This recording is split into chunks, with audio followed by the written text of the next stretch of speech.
Hello everyone and welcome to another video. Today we're going to be installing Windows 8.1 and dualboot because so I have already got it on my thumb drive, so we don't need to prepare anything. We just need to partition that disk. And this is easy enough. We just need to convert it and shrink it, and it's basically ready. I also need to make note of a generic product key for it, so I do not have to use one because I don't have one. Right, so I'm going to shrink my windows. I hope it doesn't get stuck at the screen. There we go, right. Copy. Paste. Shrink. I'm just going to adjust the exposure on my phone so you can see it better. Okay, I've increased the brightness of the camera up so you can see it better now, hopefully. We have our 430 gig unallocated partition. We're now going to connect the USB. Oh, that did not sound healthy. Yeah. Right, USB HDD. I was going to install elementary OS, but I didn't want to fuss around with partitions for it. I'm not a big Linux fan. Okay, we are now booting into the Windows 8.1 installer. I don't know why I spoke like that, and now I'm going to turn the brightness back down. Alright, my phone's back on normal brightness. I only had one lower brightness, higher brightness, so you could actually see the Windows 10 Windows stuff a bit better. But it's back to normal now because this is purple. And we're going to which drive is my USB? Let's have a look. Open that one, left drive. There's my generic key. We're going to copy that. Close it, close that, paste, next. Because there's no skip button in Windows 8.1 installer. Yay! Okay, accept. Yada yada yada, with my 200 gig. Okay, that was easier than Windows, that was easier than elementary OS. It's in the order it wants to be. And commence the time lapse.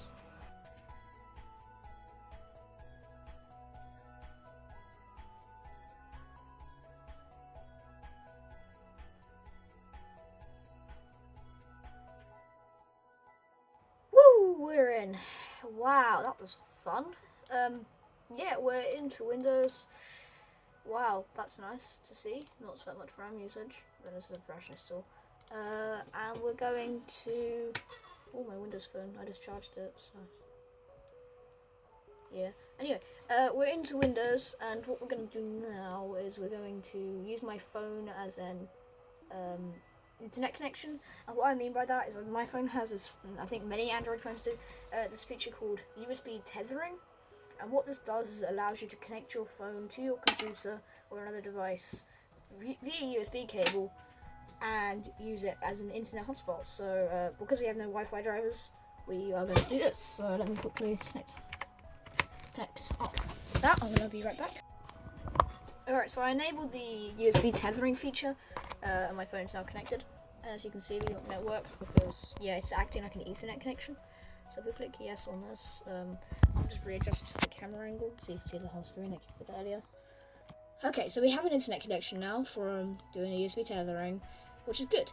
However, this is not a great solution to use all the time. So what we're going to do is we're going to download a Wi-Fi driver. Okay, so I'm gonna get comments saying this software isn't safe. I literally featured it in my video of destroying Windows Vista, and you are right in saying that in some ways. Driver Booster is good if you are careful with it. If you're careful and don't accept optional offers and uninstall it once it's done with, you will be fine. However, if you keep it on your system, it's sent to install random stuff at the same time. So just just be careful with it. And while it does that, we can controversial start menu. I'll be installing OpenShell very soon. So yeah. Driver Booster detects that you're playing a game on full screen task. Wow, it thinks Yeah, we don't want to do the start point, it's fine. It thinks the start menu is a game.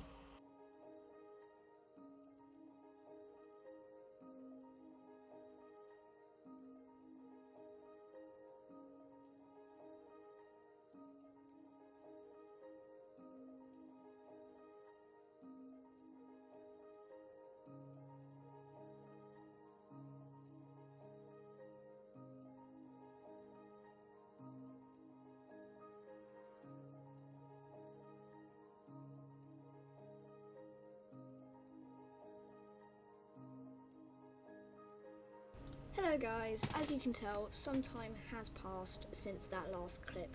So the reason I suddenly cut to the next day is because my phone actually ran out of storage, meaning I couldn't record any further clips.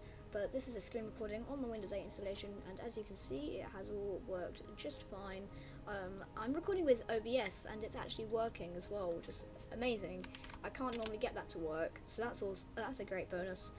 The only downside was this display adapter.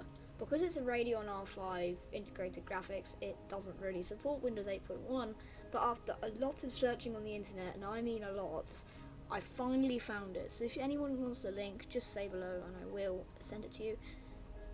And another awesome thing is the trackpad does work. I'm moving my finger on the trackpad and it's working fine. This did not normally work on my old Windows 8 installation or Windows 7, but it now works fine. I'm getting everything installed, everything's working, everything's nice, everything's just going to plan. The only issue was that display adapter, but I finally got that sorted. But yeah, I have OpenShell installed because I don't like the Windows 8 start menu, but obviously I can show you the Windows 8 one if you really want to see it. But yeah, this install is getting amazing, it's all gone perfectly. I hope you guys enjoyed this video. If you did, a like would be awesome, and if you're not already and feel like it, feel free to subscribe. And I also have a slideshow background, which just is evident. So yeah, hopefully you guys enjoyed this video. I just certainly did. And I'll see you all very soon. Bye!